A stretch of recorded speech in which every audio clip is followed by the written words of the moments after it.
Liberamente ci sta.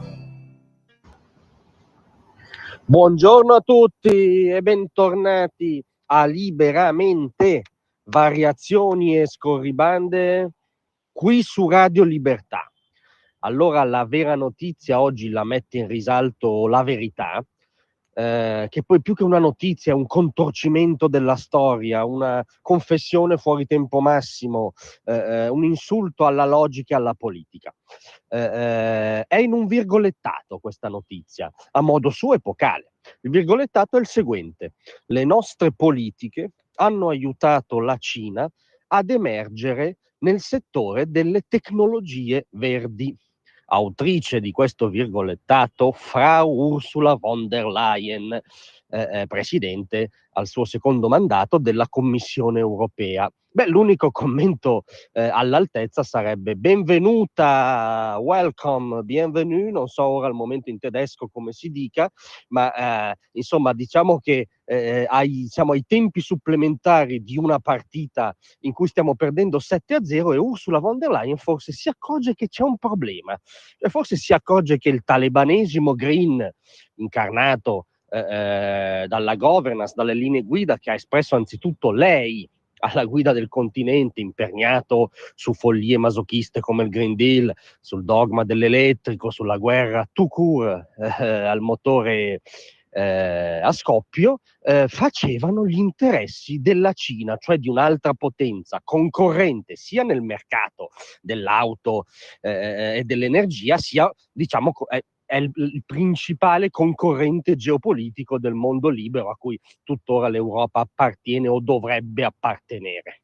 La cosa divertente è che poi non si capisce bene che conseguenza ne vuole ricavare Ursula dopo aver confessato l'abbaglio storico clamoroso di cui è la prima responsabile politicamente, nel senso che è vero che c'è una frenata, una dilazione dei tempi sulla rinuncia al motore termico, che comunque non si capisce perché debba esistere una rinuncia dirigista da Bruxelles.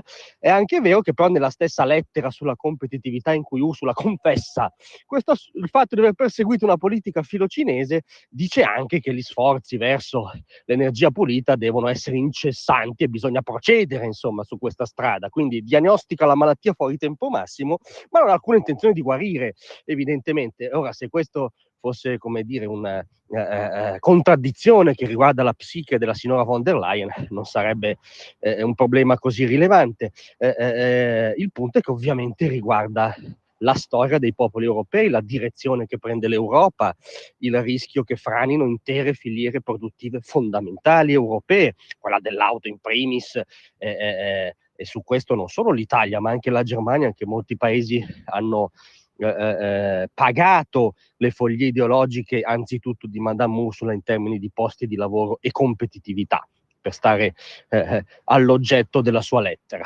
Poi però c'è un problema prettamente politico.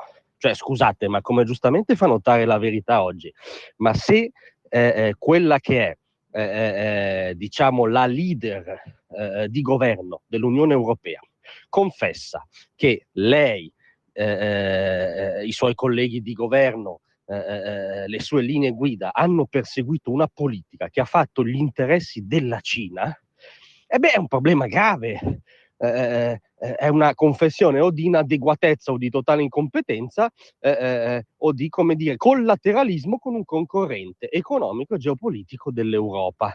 E poi c'è un problema anche democratico, nel senso che il governo dell'Unione Europea dovrebbe, quantomeno formalmente, rispettare il principio di rappresentanza, no? E quindi avere l'interesse dei popoli europei come stella polare. No, la signora Ursula ha avuto come stella polare l'interesse del Partito Comunista Cinese. È così? Beh, ce lo sta dicendo lei. Se è così, l'unico passo conseguente, decente e accettabile è un'altra lettera firmata da Fra Ursula, questa volta di dimissioni.